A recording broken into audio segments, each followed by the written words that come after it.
externos. El negro dijo, bueno, comienza la etapa de normalizar la vigilia. Ya no quedaba mucho lugar a dónde ir. Podíamos haber ido al sur, al Polo Sur.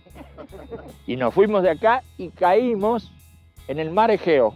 Y ahí instalamos en Corfú otro centro de trabajo. En ese centro de trabajo pudimos trabajar sin ningún tipo de problema. Además, estábamos ya cerca de nuestros amigos de Europa. Corfú fue el primer gran encuentro internacional. Fue ahí que para mí se abrió como un nuevo horizonte en lo interno y en lo externo. En Europa ya estábamos trabajando mucho más intensamente porque necesitábamos contar con aparaterío adecuado para esas investigaciones. Y eran las investigaciones del fenómeno paranormal. Pues y ahí es donde por primera vez sí lo desarrolla el tema de la psicología trascendental. Según nos explicaba él, de alguna manera el hombre está dormido porque sus ensueños le van cubriendo la realidad. Entonces lo que se va haciendo con el siloísmo es descubrir esos ensueños para ver en cuánto influyen en mí y me impiden ver la verdadera realidad. Fenómenos muy controvertidos como la sensación, la percepción, los sueños, la hipnosis, los estados alterados de conciencia, etc., recibían una explicación coherente y elegante. Y empezamos a estudiar la imagen. Ahí se desarrolla la teoría de la imagen. Y eso es una teoría psicológica compleja que hoy unos pocos ya están incorporando al ámbito de lo oficial en materia de psicología. Construye, por así decir, esta herramienta de su psicología desde las funciones básicas de la vida, como lo plantea él en Psicología 1, hasta el contacto con lo profundo en Psicología 4. Se fija un momento de maduración de la doctrina siloísta clave. Es como si dijéramos que hay un antes y un después de ese punto de partida con el estudio de psicología. Después, en el 76, se resumen los trabajos de escuela en Canarias, lo que se llamó Canarias. Cerramos este momento de la escuela de estudio porque vamos a hacer una acción muy fuerte hacia el medio. Las dictaduras militares ya estaban instaladas en toda América.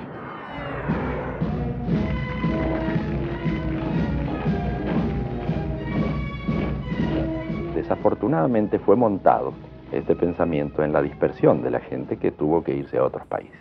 Yo creo que la dictadura nuevamente nos ayudó mucho, en el sentido de que mucha gente tuvo que irse. Y en Europa, a diferencia de otros exiliados, esta gente empezó a conectar y a difundir sus ideas con la gente del lugar.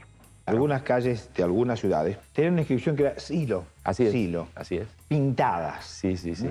Llego a Francia, ¡pum! Silo, una inscripción. Este es el Silo argentino, no puede ser Silo argentino.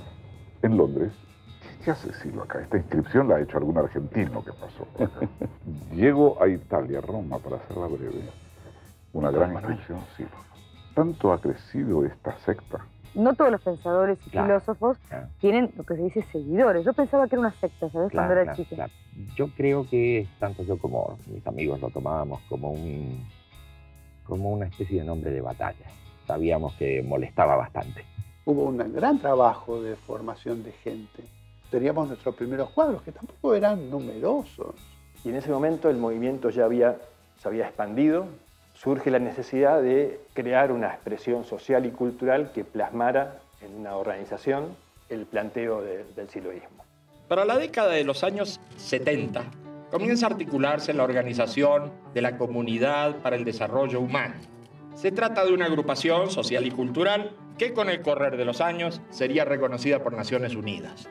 Es a partir de la Comunidad para el Desarrollo Humano, ese organismo cuyo logo podía verse como un triángulo inscrito en un círculo, que empieza a desarrollarse un numeroso conjunto de clubes culturales, organizaciones sociales barriales y agrupaciones de base.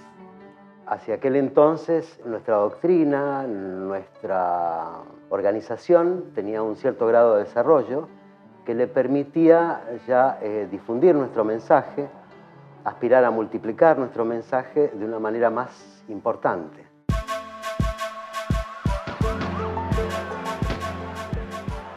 ya se advertía, por lo menos para nosotros, se advertía muy claramente los indicadores de una desestructuración creciente.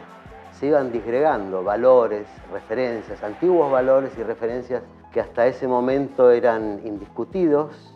A partir de ese momento se veía claramente cómo todo ese armado se iba resquebrajando. Surge la necesidad de dar a nuestro mensaje otro alcance, un alcance todavía más mundial, más internacional. Empezamos a movernos con ese asunto de la misión del 80. Toda una gira por Europa, por Estados Unidos, por el Asia, por Latinoamérica.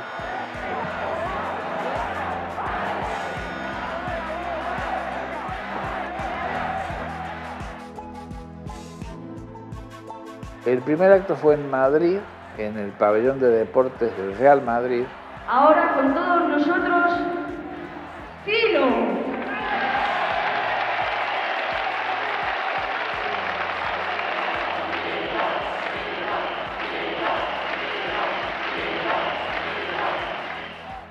Hay mucha gente que pregunta, ¿por qué ustedes hacen lo que hacen? Lo hacemos como supremo acto moral. Nuestra moral se basa en este principio. Trata a los demás como quieres que te traten.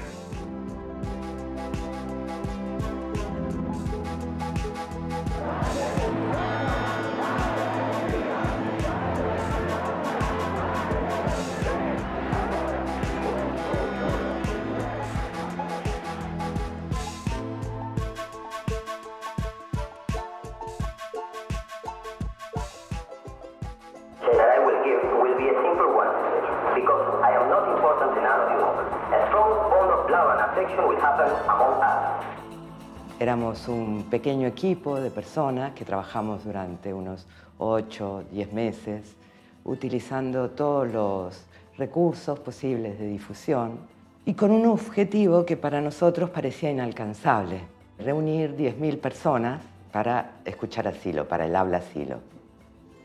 Y bueno, llegó el 1 de noviembre, que era el acto, y había un ciclón ese día, fuera de estación en Bombay, y con vientos huracanados, alerta meteorológico. Luego, durante el día, empezó a amainar el viento y a la tarde empezaron a llegar las personas, los invitados, los convocados. Cuando vimos la oleada, el mar de gente que iba llegando al evento, o sea, para mí fue impresionante. Se reunieron más de 12.000 personas en la playa de Chowpatty Beach a escuchar a Silo.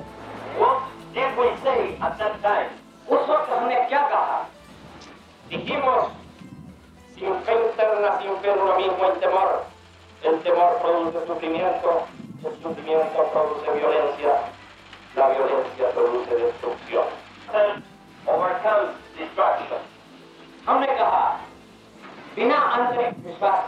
Fue impactante, impactante.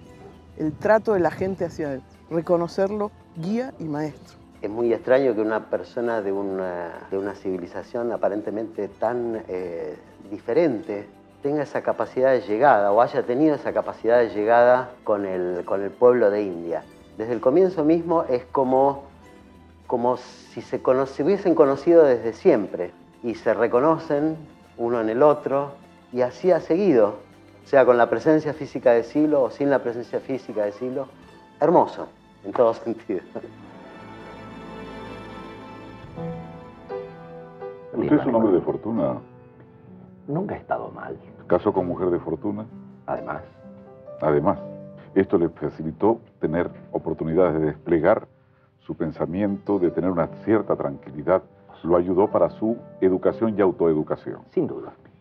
Silo expandía su mensaje por el mundo, pero Mario Rodríguez también tenía una vida privada. Mientras estallaba el fenómeno Silo, Mario se casó con la mendocina Luisa Cremaschi, su novia desde hacía 10 años, primera figura en el Ballet de Santiago de Chile, que había heredado de su familia varios campos vitivinícolas. Mario fue padre a los 41 años. Sus hijos, Alejandro y Federico, crecieron con el consejo de hacer de sus vidas lo que quisieran y desarrollarse lo más posible. En 1986, la familia abandonó la agricultura. Compraron departamentos y una playa de estacionamiento. Una economía media alta, sin apremios ni lujos.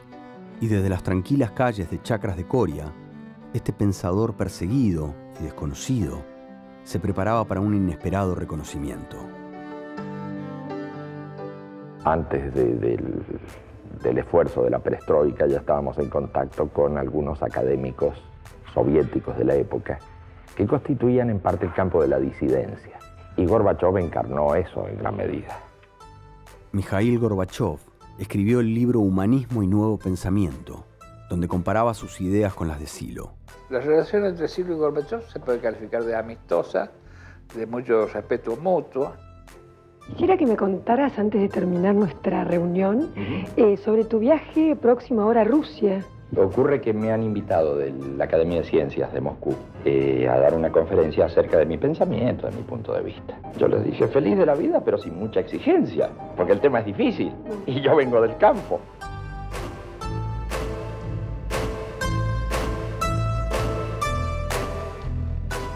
Марио Родригес приехал к нам в гости. Ну, может быть, наши установки какие-то носят идеалистический немного характер. En octubre de 1993, la Academia de Ciencias de Moscú otorgó a Silo un doctorado honoris causa por sus aportes en el campo de la sociología.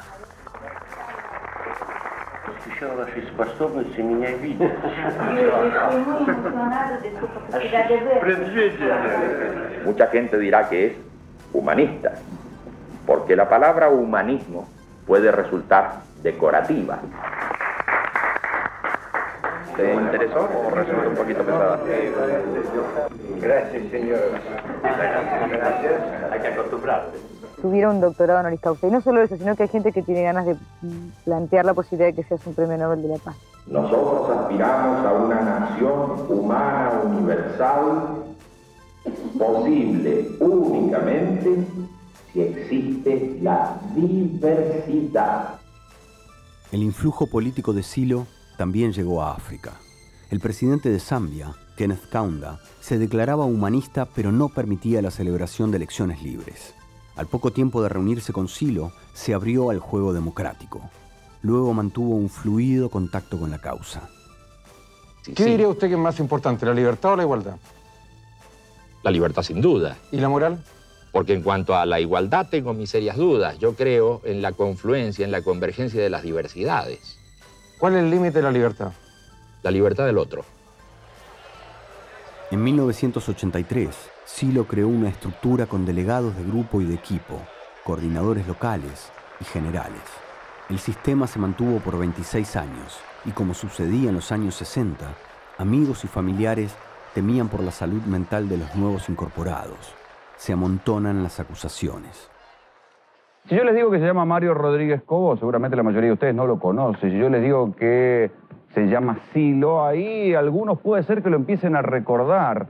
Es un hombre de bajo perfil, pero que tiene 1 millón de seguidores en todo el mundo. Es de Mendoza.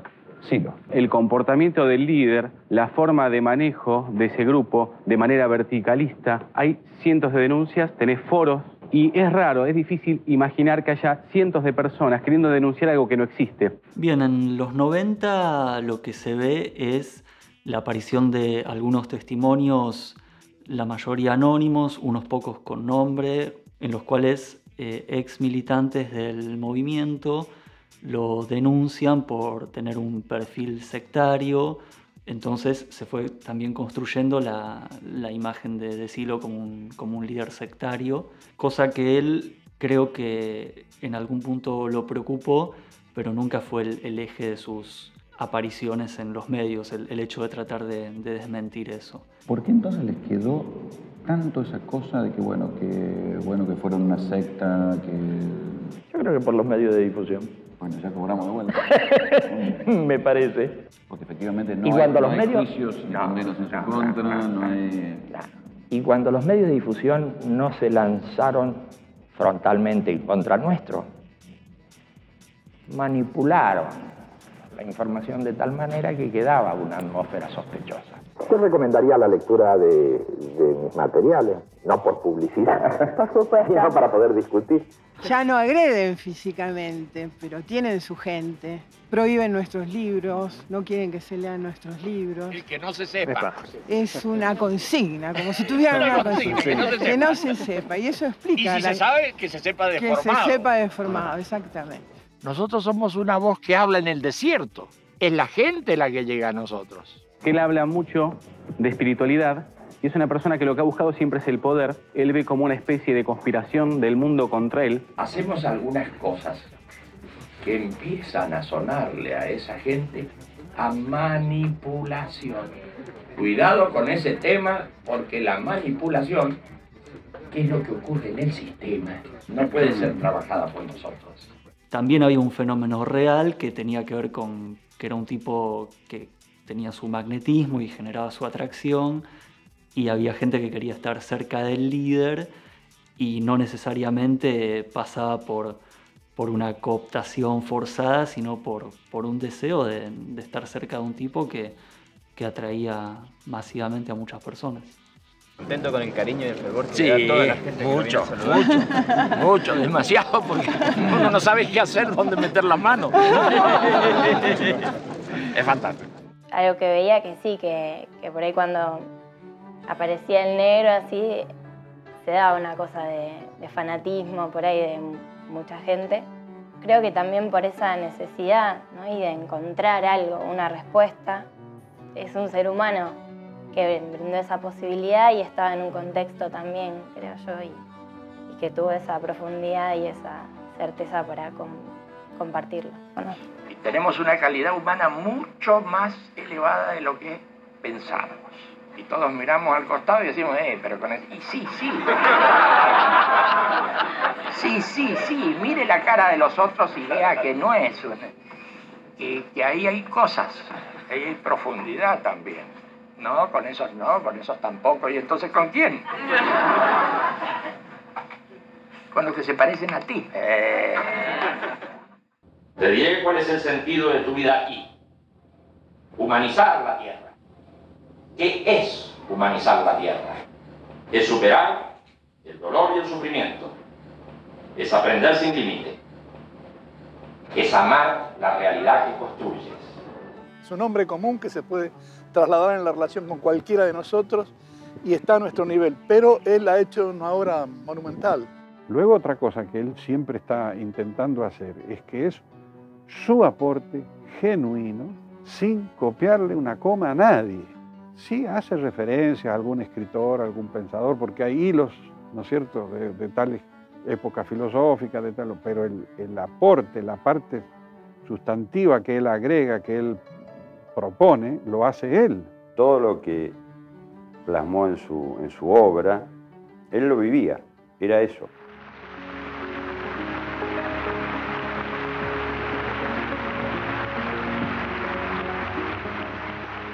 No es solamente una doctrina intelectual en donde uno entiende por qué lee, sino que es una forma de vivir y de hacer, en donde uno no solamente lee eso, sino que va aplicándolo a sí mismo y van comprendiendo una nueva forma de vivir.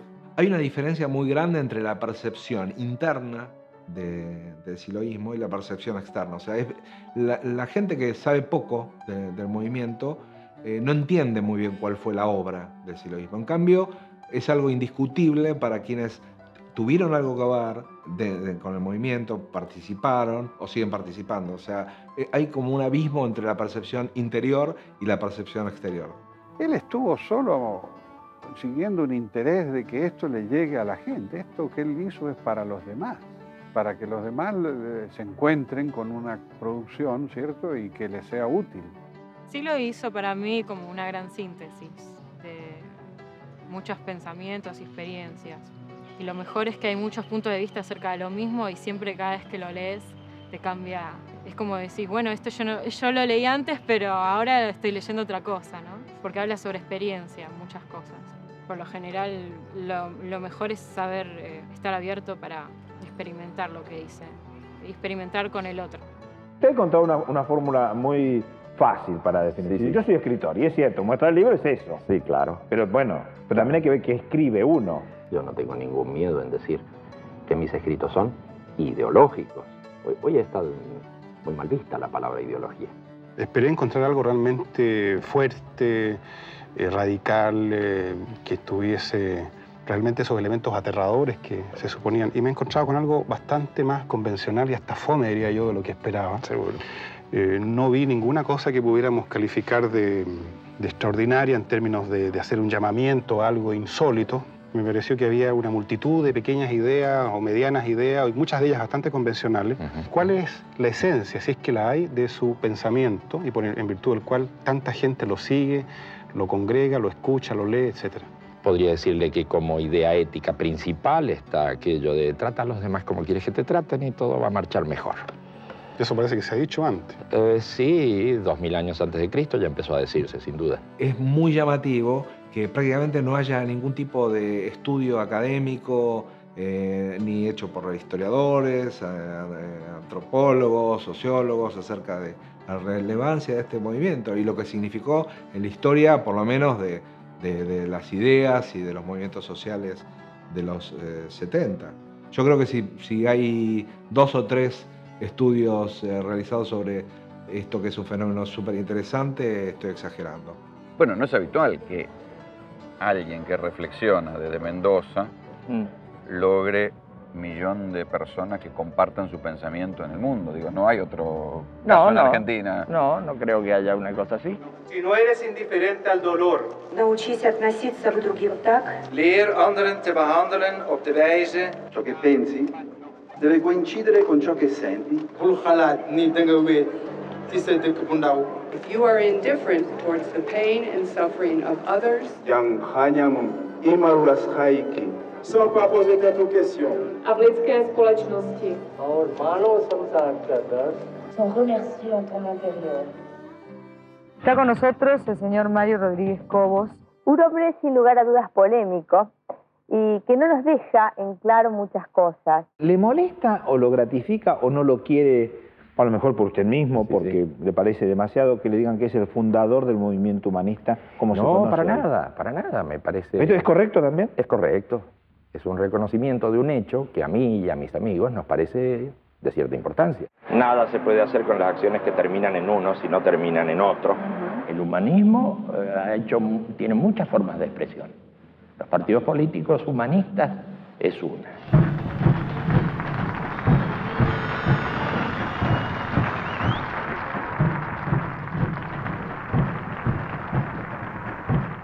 hay una campaña de la Comunidad para el Desarrollo Humano, juntando firmas, 1 millón de firmas para que se promulgue la ley del servicio militar optativo. Entonces obtuvimos 1.200.000 firmas, en definitiva, las presentamos a la prensa. Y fue como el antecedente de la formación de la creación del Partido Humanista. Recién ingresábamos a la democracia y sentían como que justo cuando se había logrado la democracia, habíamos superado el golpe, salíamos con un partido diciendo la democracia empieza ahora. Con lo cual queríamos llamar la atención de que democracia no eran solamente las elecciones, sino la actividad del pueblo organizado para conseguir objetivos. Todo el desarrollo del armado del Partido Humanista es para terminar con el poder del hombre sobre el hombre, para terminar contra todo monopolio organizativo, contra todo control, sea privado o estatal, para que el poder realmente esté en manos de las personas. Es una propuesta coherente, porque seguimos siendo como movimiento antisistema y utilizamos el partido. No alcanzo a entender cuál es el proyecto de sociedad que esta gente se propone. Realmente es una cosa que para mí está en el ámbito de lo misterioso que se da en política, ¿no? Cuando aparece el PH, los partidos políticos reaccionaron muy mal. Poca experiencia de vida democrática. Se dijo que, bueno, que algunos decían que éramos un partido armado por la CIA, otros que éramos un disfraz del comunismo. Desde sus orígenes, Silo consideró que el enemigo, el imperialismo, eran los cerdos. Y los cerdos perduraron porque en los 80 fueron parte de una campaña muy visible contra el Fondo Monetario Internacional, en donde veíamos a unos chanchitos muy bien dibujados, en donde el Partido Humanista de esa manera expresaba su repudio, ¿no?, al Fondo Monetario Internacional. Esta nación humana universal tiende a desarrollarse pese a la uniformidad que han pretendido establecer los imperios en sus momentos de máxima expansión. En vivo y en directo nos ubicamos con otro de nuestros móviles, el móvil 15, desde Callao al Cine, allí Juan Pablo Guerri, adelante. Va a hablar quien es el líder de este partido humanista, quien lo fundara hace 30 años en Mendoza, conocido como Silo Mario Luis Rodríguez Cobo. Silo hará entrega del libro naranja. Nos consideramos constructores de un fenómeno político-social absolutamente nuevo. Hay un principio muy simple que tenemos los humanistas, que es cuando tratas a los demás como quieres que te traten, te liberas. Y puede sonar muy simple esa frase, pero no es usual que se use en los ámbitos políticos. Lo que más importa es que tengas sensibilidad, ¿no? Porque de expertos estamos llenos, pero de sensibilidad pocos.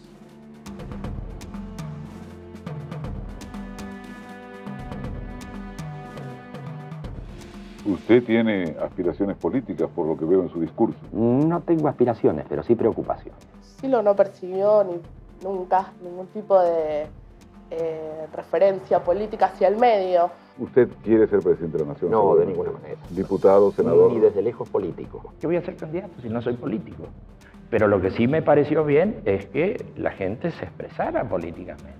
¿Cómo van a dejar que esto quede en manos de los irresponsables que conocemos en todas partes del mundo? Para nosotros se trata simplemente de prácticas imperialistas de dominación y de tales casos los pretextos son de cualquier tipo. Tomemos, por ejemplo, el bloqueo económico criminal impuesto a Cuba desde hace varias décadas.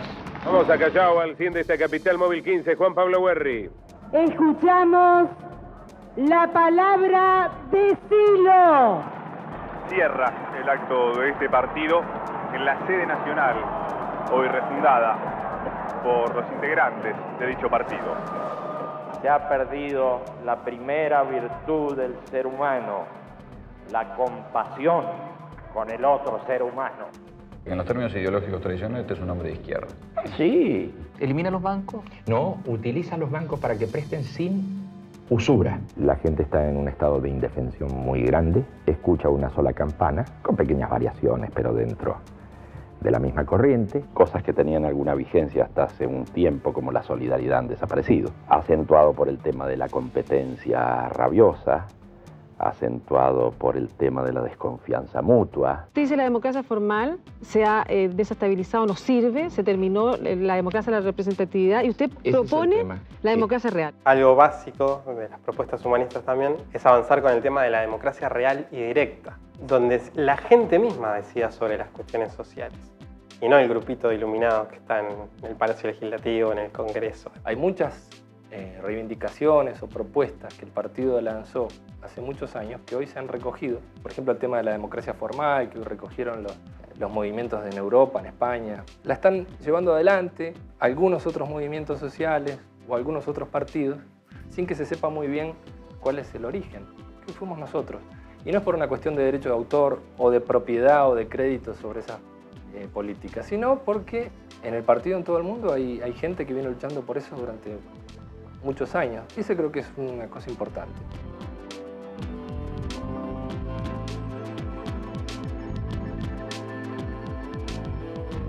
Han pasado los años, han pasado casi 30 años, y Silo sigue reuniendo gente alrededor de él, sigue siendo un líder y se ha transformado casi en un mito. Seguidores de Silo provenientes de distintas partes del mundo se encontraron en Punta de Vacas y recordaron el 4 de mayo de 1969. Con este tema regresamos después de la pausa. El carismático intelectual convocó a más de 1.500 personas de todas partes del mundo. Su pensamiento generó adeptos en más de 60 países. De muchos de esos lugares llegaron al mismo lugar de reunión de hace 3 décadas para rendirle homenaje a su maestro. Aquí estamos de nuevo. Y en esta situación que nos toca vivir, reconocemos el triunfo provisorio de la cultura del antihumanismo, y declaramos el fracaso de nuestros ideales que no se han podido cumplir.